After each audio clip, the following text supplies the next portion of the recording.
Today, I'm going to talk a little bit about how best to use Kickstarter to support yourselves and your creative work.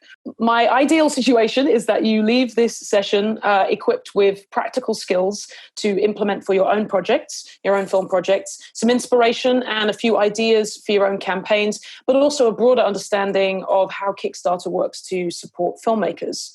Kickstarter was founded in 2009, so we just had our 10-year anniversary last year, and it was founded right off the back of the 2008 recession. It was founded in New York City. Those were also very uncertain times, but we did see communities rise from all corners of the internet to support makers, artists, and creators of all kinds. Today, we are obviously also presented with extraordinary and stressful circumstances. And communities everywhere are feeling the effects of our current pandemic, and in many different ways. So in this kind of turbulent and, I mean, quite frankly, very scary time, our team at Kickstarter remains closely tethered to our mission, which is to help creative projects come to life. What we're going to be addressing today is the question of what makes so many projects so successful. It's because launching a Kickstarter project is about telling a story. And I don't mean just the story that you want to tell, you know, the documentary or the narrative film that you want to make, but some bigger story about yourself and this film project. It is about bringing a community of people and really bringing those people into your creative process so that they can be a part of it and also support you. So we're going to break down these 4 elements using examples from Matthew Cherry's Oscar-winning short animation Hair Love, and Rachel Lears' Sundance hit Knock Down the House. So we've got a short fictional animation and a feature-length documentary. So your project video, you'll see that at the top of the page, the video is the first thing that your audience is going to see. 1, keep it short. And by short, I mean 2 minutes or less. Your director should appear in it, even if briefly, and even if it's only their voice. And I say this because I think a lot of directors don't want to appear on camera, but I think it's going to be really important as you're building this relationship with the audience that the director or the director and producing team has a chance to kind of talk about the project themselves and connect with people. And then the third thing is include some brief clips of your film. They may be works in progress. It may be a test shoot. And if it's a narrative, a fictional project and you haven't shot anything yet, maybe you have some clips from a previous film that you could use that will somehow inform people about your style or your kind of creative approach. Matt Cherry's Hair Love, we're going to give this a go.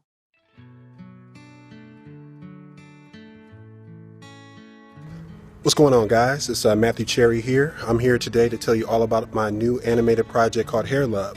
Hair Love is a project that was kind of inspired by a lot of these viral videos I've come across lately that kind of just showed black fathers, just kind of interacting with their daughters and their sons. And I just thought it'd be really cool to do an animated project that's kind of in that same vein. So the short film pretty much tells a story about a young African-American father who has never done his daughter's hair before, and he tries to do it for the first time. And, hilarity ensues. The hair becomes a character and all this other stuff. We have a really great team involved. I'm co-directing it with my man Jason Marino, who did an incredible animated short film called Tamara a couple years back. Peter Ramsey, who directed Rise of the Guardians, is an executive producer. Vashti Harrison did a lot of our initial character design. So, guys, please just kind of donate, give what you can. We're trying to promote hair positivity and, just inspiring young kids to just, take pride in their natural hair, and also kind of showing that black fathers are in their kids' lives and everything. So, check out the campaign, and I hope you guys donate. Check you guys later. In 1 minute and 13 seconds, which is how long that video was, we get a sense of who is making the film. We get a sense of what he is interested in and inspired by, what led him to this subject matter. We're introduced to the premise of the short film. This is about a father doing his daughter's hair. We get a sense of the style of the animation through kind of some of the visual images that he uses. We get an outline of who's on the team and their credentials. Credentials is really useful in just kind of establishing, the kind of credibility and validity of this project. And we are left with the sort of values and sentiment of what he hopes this short film can achieve. So let's take a look at this. This is the video for Rachel Lears's film documentary Knock Down the House. This was my house where I raised my kids. This is where Destiny lived, the little girl that had cancer. There's a person in that house that has cancer. This lady had cancer, and our leadership's not hearing us. They're in bed with industries. If another country come in here, blew up our mountains and poisoned our water, we go to war. My name is Paula Jean. I am a coal miner's daughter running for the U.S. Senate, and I am mad as hell. New York isn't Democrat versus Republican. New York is establishment versus whatever poor stray cat thinks you can stand up against them. When someone looks at me, the bias would be to not take me seriously until I open my mouth. I am proud to be an American, but we have to rise to that promise. What I learned through Ferguson was you don't have to have a name, you don't have to have the money. The problems that we have in our district are problems that we ourselves can fix. I myself can de-escalate a person with a gun, and I'm not a police officer, so I wonder how come they can't do it. When you're running for office and you're not a typical candidate, you have to remember your why. There's 30,000 people a year dying because they don't have health care. This is a commodity. My daughter's life wasn't.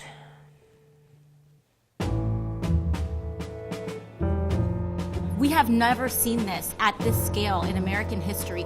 We have slates and legions of candidates that have rejected corporate funds. The Bronx does not need to be the poorest county in the USA. If change is going to happen in St. Louis, we have to believe that you are that change. We work harder in these races just because we're women. We're not rich white dudes in suits. We're in this together, girl. But politics is about power. The system fights to protect itself.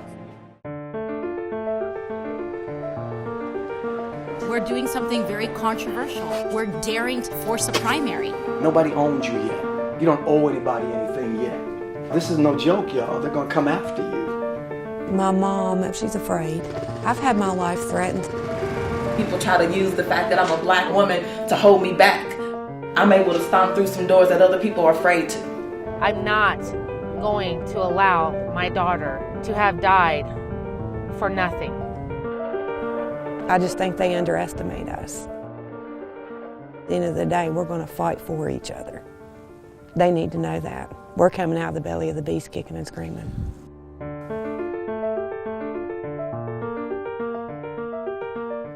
Hi, I'm Rachel Lears, the director of Knock Down the House. As a mother of a young child, I can't afford to be depressed by the news. I have to believe that a better world is possible. I do. The courage of these 4 women keeps me going, and I know that their story can become a film that will change the way people think about democracy and keep you on the edge of your seat. My production team has the experience and skill to make this film and get it seen by millions of people. But the story is happening now in multiple places around the country. We can't do it alone. We need you to join our team, or the film won't happen at all. Please support our Kickstarter and share this as widely as possible. Thank you so much for believing in this film and bringing this story into the light. What really works about it is that the project is super personal. So the first bit is trailer and excerpts from the film. And then the last 30 seconds is Rachel Lears, the director, speaking directly to camera. Actually, she even has her son in her lap. She is talking about the future and about the urgency of, the urgency around the political process. This film was about an election, and so there is that kind of inbuilt relevancy and urgency. And because she has shot some of the film already, as you can see, she was able to include her key characters, which is brilliant because it means that she can bring people into the world of the film. She doesn't just have to talk about Alexandria Ocasio-Cortez, the now elected politician who you saw there behind a bar. She can just lay her her out on screen, and AOC can do the talking for herself. Moving on to the next section, I want to think about the written description on your project page. So underneath the video, as you look at a project page, you have this kind of longer kind of narrative written description. This is going to also help you to tell your story, and it's going to give you a little bit more space and time than the video does. So a potential backer reading your project description should be able to walk away knowing what you're making, why you're making it, and what do you need from your backers in order to make it. You're going to want to address these questions. What is your film about? Seems so basic, but sometimes people kind of miss it out. Who is working on it? So tell us about the team that you're working with. Why are you the right person or people to make it? I don't want just to know that it's a story that should be told. I want to know why you are the right person. Why are you uniquely positioned? What stage of the filmmaking process are you at? What is urgent or relevant about this story at this moment in time? In other words, why make this film now? What is your anticipated timeline for completion? We want to get a sense of if you're serious about this, and then you really do know kind of where you're at and when you think you'll complete the project, and what will the funds that you're raising pay for? People want to know where their money is going. A few extra tips. One, you want to include loads of kind of really gorgeous high-res images on your page that illustrates what you're making. And if you don't have great images of your own, feel free to embed videos or images of your past work, perhaps, or create mood boards using content that is free for public use. Rewards are they're kind of incentives, I guess, that you are going to offer your backers in return for pledges.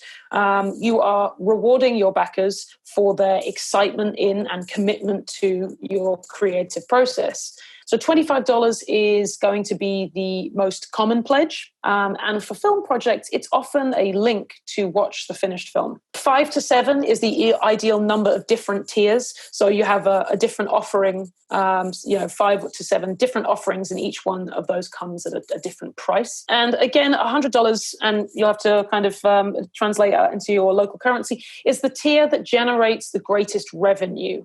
So it teeters on the edge of what many folks can still afford, but it also adds up really quickly. So you want to be sure that at those two levels, 25 and 100, or whatever the equivalent is, you create rewards that will feel particularly meaningful to your backers.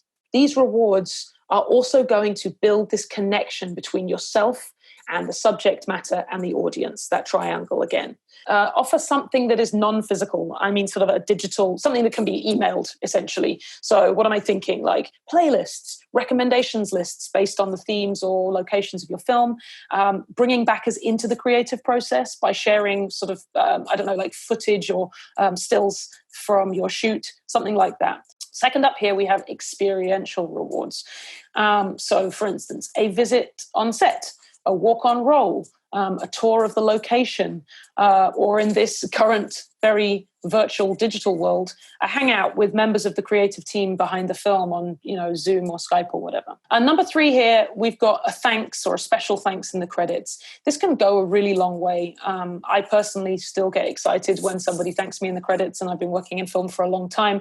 So I think especially if you don't work in film, it's very exciting to see your name kind of roll at the end of a piece of cinema. Part of the kind of thanks or the acknowledgements in the credits, some people at the highest reward tier, they offer an executive producer credit.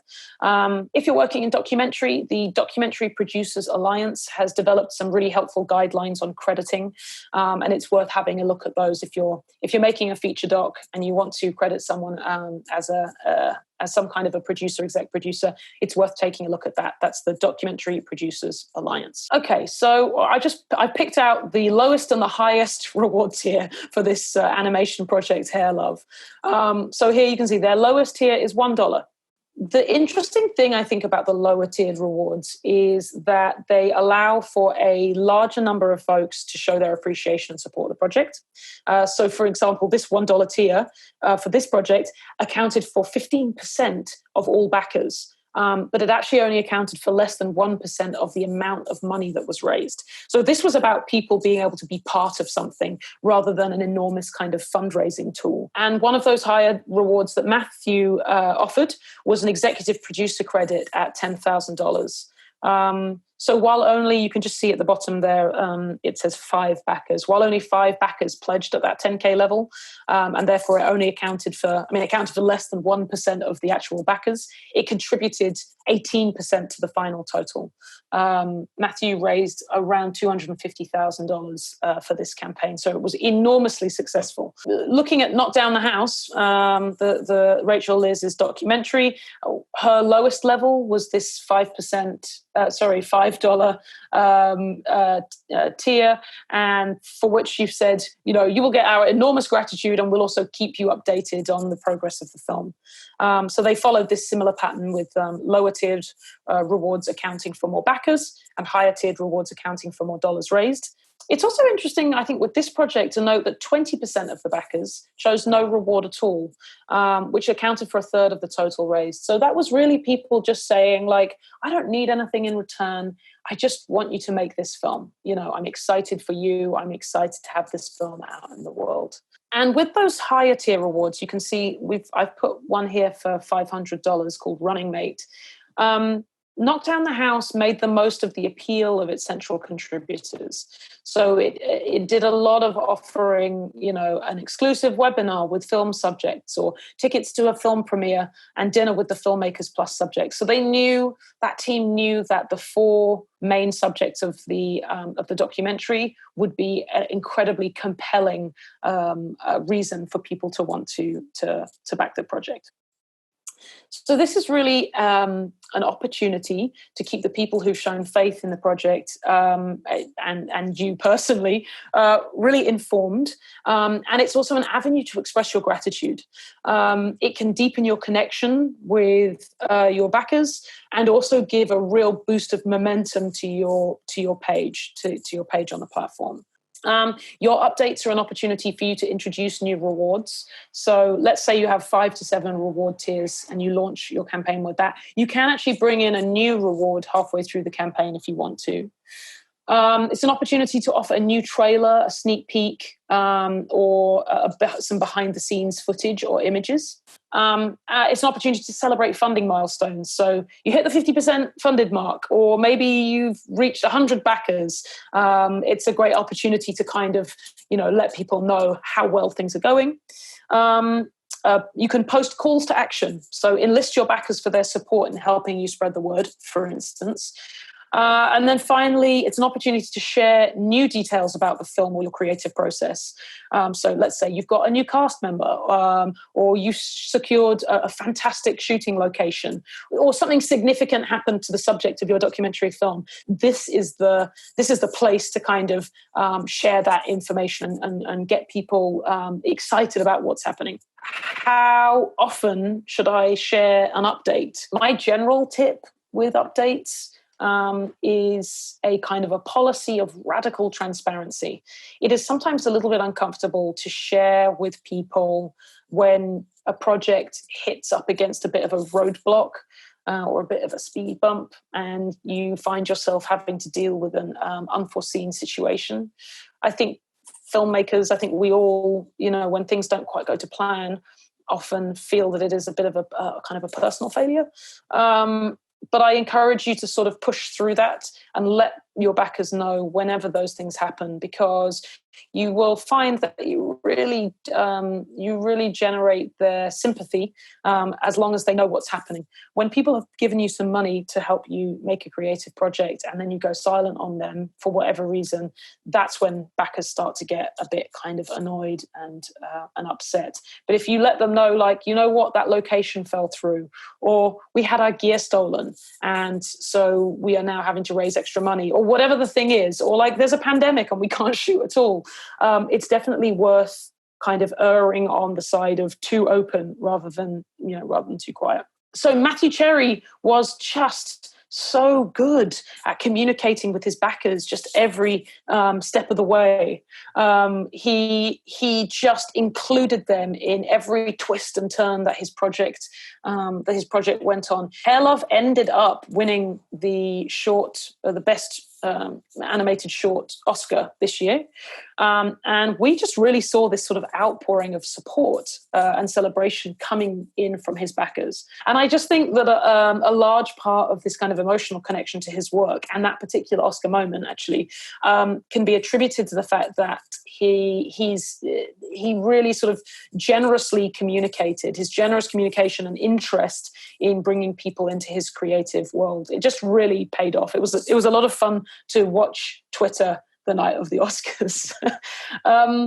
You're going to be wanting to think about outreach really from the beginning of thinking about your project. I wouldn't recommend building the page and then sort of giving yourself a couple of days to think about this.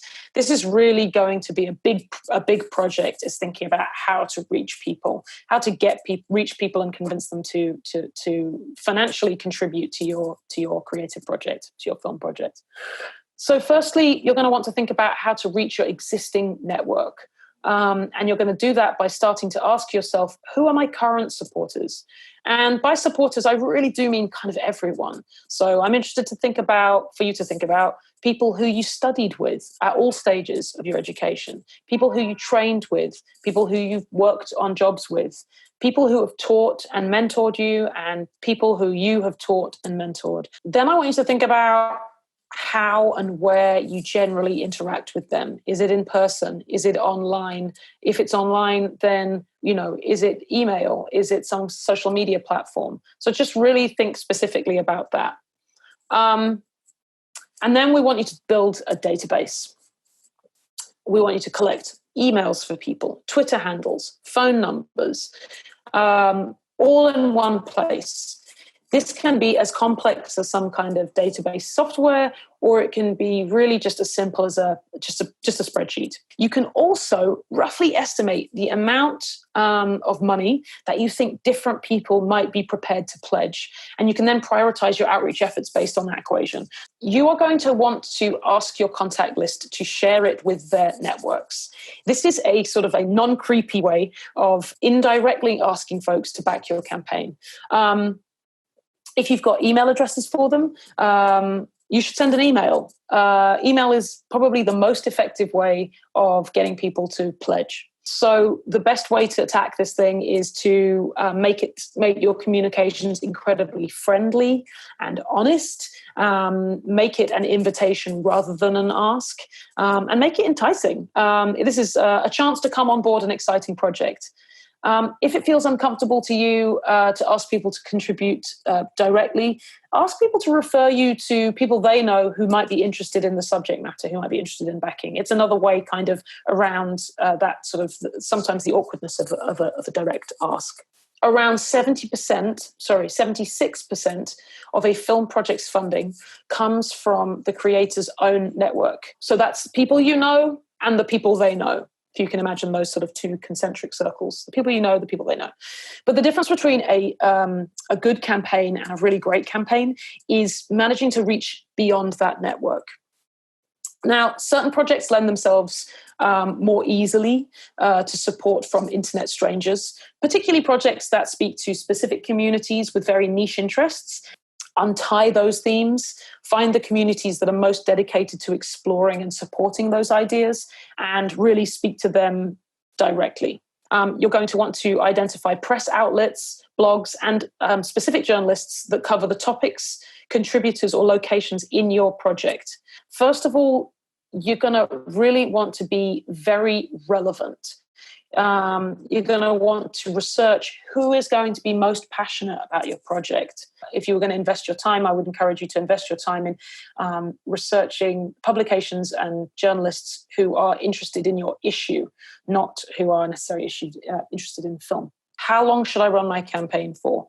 Well, most projects, I would say, should set their campaigns to run between 14 and 35 days. I tend to recommend at the longer end of that, but definitely the longer end of that range for any project that is looking to raise $25,000. And again, this is US dollars. So when should I launch and end my campaign? Well, launch your project early to midweek, I would say, Monday, Tuesday, maybe Wednesday. The campaign should launch at a reasonable time of day for where you think the majority of your backers are going to come from. How do I set my goal? How do I know how much to ask from people? Well, I would say that you need to figure out a funding goal that is achievable for you. So that's going to be based on your own understanding of the support that you can expect from your community and your own capacity to reach people beyond that immediate network. One thing I would recommend is that you should let your backers know from the very beginning what you would do with additional funds if you were lucky enough to go beyond your goal. What will running a campaign do aside from raising the funds that you need? I would say that a project, a Kickstarter project, a crowdfunding project of any description is going to expose your project to the industry, the film and TV industry at large. Festival programmers, distributors, funders, agents, and financiers all come to Kickstarter to find out sort of what is new and exciting. We don't just want to get films the money that they need. We want to make sure that they find their audiences as well. So we find that this is a great opportunity. It's a place online to kind of direct people who are interested in what is being made. Running a campaign is also going to provide you a way to quantify your impact. Number 3 here, running these campaigns is going to build a really deep connection with your audience. It's about connecting to the creative team behind a film that you love and having this sort of front row seat to the creative process. So it's really an opportunity to build that connection early. I wanted to share with you how to reach us.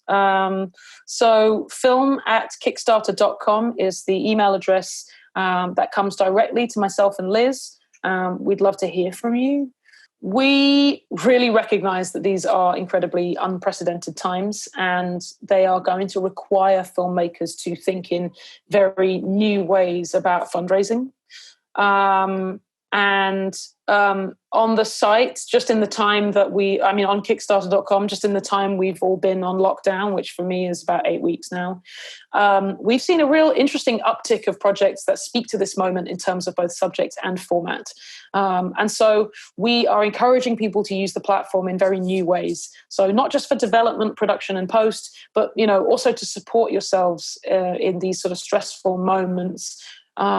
So, for instance, you could consider projects that maybe produce DVDs of past work, box sets, film releases, even community screening tours, which could now obviously run online. Anything like a restoration or digitizing classic works. Maybe support you in the purchase of editing software so that you can work from home, this sort of thing. So we're really kind of encouraging people to use the site in ways that maybe hasn't really been used before. Our team remains deeply committed to the mission, which is to help bring creative projects to life, help bring films to life, and to help you use crowdfunding to connect to your audience through your stories. Kara Al-Azawi, you are asking 2 questions. 1, what is the best number, money, to start with for a film project?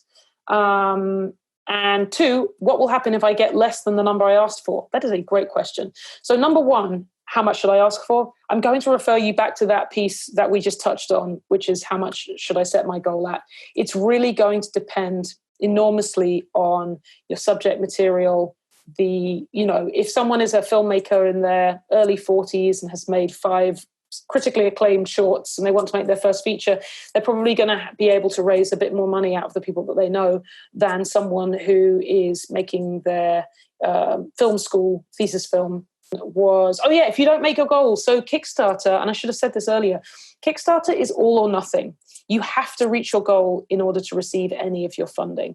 I know this is super stressful because if I set a goal of $5,000 and I make $4,800, then I'm not going to get any of it because I need to hit the goal in order to make it. I will give you just a couple of kind of reasons why we do that. 1, if you have told your backers that you need $5,000 to complete your project, and you only raise 4, then if we were to allow you to take the $4,000 that you had raised, you might not be able to finish the project as promised. So this is it's a sort of an insurance policy that you as a creator will get enough money, get the right amount of money to finish the project. And it's an insurance policy for backers that they are backing a project that will be able to fulfill. If you have 5 hours left and you've got $500 to raise, and you appeal to everyone saying, I'm going to lose everything unless I get it all, people will really step up and help. So my next question is from Babakir. What would be the main factors that a project does not get enough backing? I would say probably the main cause for not getting enough backing is usually going to be something along the lines of somebody didn't do, well, it could be a couple of things. If you didn't spend long enough preparing for your campaign before you hit launch. I think that 4 to 8 weeks of preparation before you run your campaign would be smart. Putting your project onto Kickstarter isn't some sort of magic fairy dust. You are going to have to be the driving force behind this campaign. And if you just pick a very large number without doing that work of figuring out who do I think might actually back this campaign and how am I going to get to those people and how much do I think they might be able to give, I think that's going to, that's where people get really tripped up. They sort of imagine that like this money's just going to come out of midair. And so I think, not being prepared enough and being overambitious with a goal. Daniel Barnuti. Hi, what is the stage when we can apply? We have a documentary project in production and we already have a broadcaster on board. Can we apply? Kickstarter is an open and democratic platform that anybody can raise money through. So you can use the platform at any point in your film's life cycle. And it is very, what I would call soft money. It doesn't need to be paid back. It's a bit like grant money. At any point in production, you can run a Kickstarter campaign. Okay, Lean Awad. Should a person extend the duration of the campaign if they don't lock their funding goal? Well, different platforms have different rules. On Kickstarter, you cannot extend the duration of your campaign. So I don't really need to address the question. It's moot. You need to pick a funding period and a fundraising goal that you feel confident you can hit, because we can't move the deadlines or the targets in any way. And would I have any tip for Caribbean projects, knowing our countries are less economically robust, how to appeal for donations from other regions? Yeah, I mean, I definitely, it's a real challenge. Obviously, we've got like lots of people on this call and those folks are from all over the world and from countries with vastly different economic situations. Plus the fact that actually we're about to enter into an enormous global recession. How to appeal for donations from other regions? It's going to be sort of that process of getting in touch with, journalists and writers, anyone who you think is writing, for instance, on a subject matter that covers a similar subject matter to your own film, and who maybe has a different audience. So that's the thing. It's like you're going to appeal for donations from other regions, probably through people who have an audience in those other regions. Ibrahim Nashat, hello. I'm currently working on a documentary talking about the sport of kite surfing, how the sport of kite surfing changed a village in Sri Lanka from an unknown fishing village into one of the top 10 kite surfing hotspots. Oh, cool. The community I'm doing the documentary about has their own fan base, which is huge, and they're all kite surfers. Should I actually direct my campaign towards the kite surfers, or should I keep it general?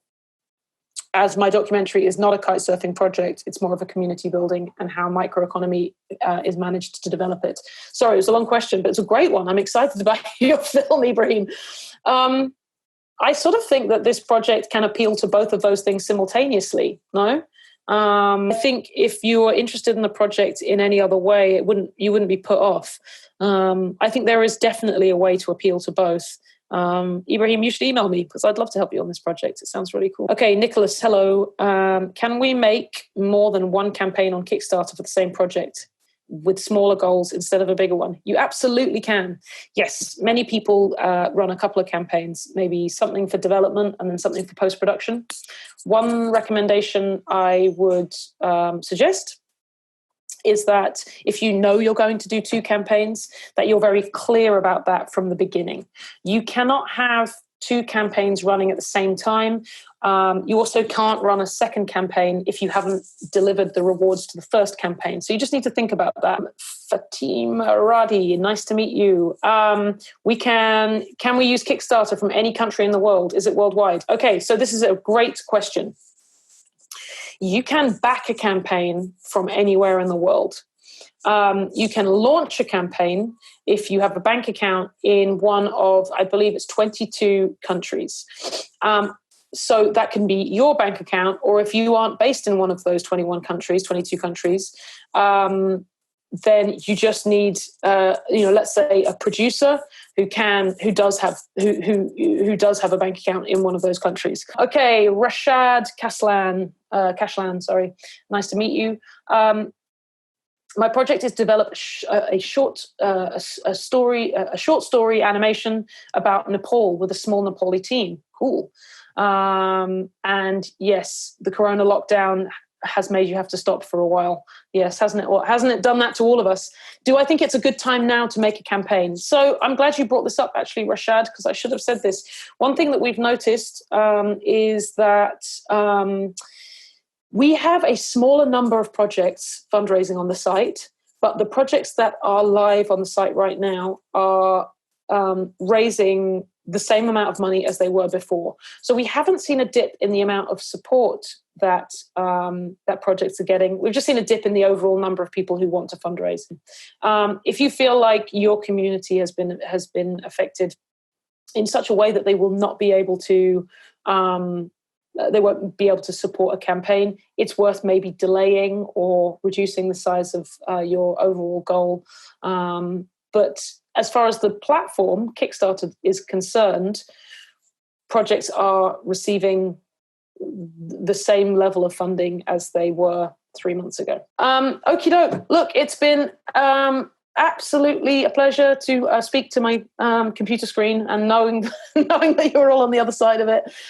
Feel free to get in touch. Do my best to respond to any queries that come through.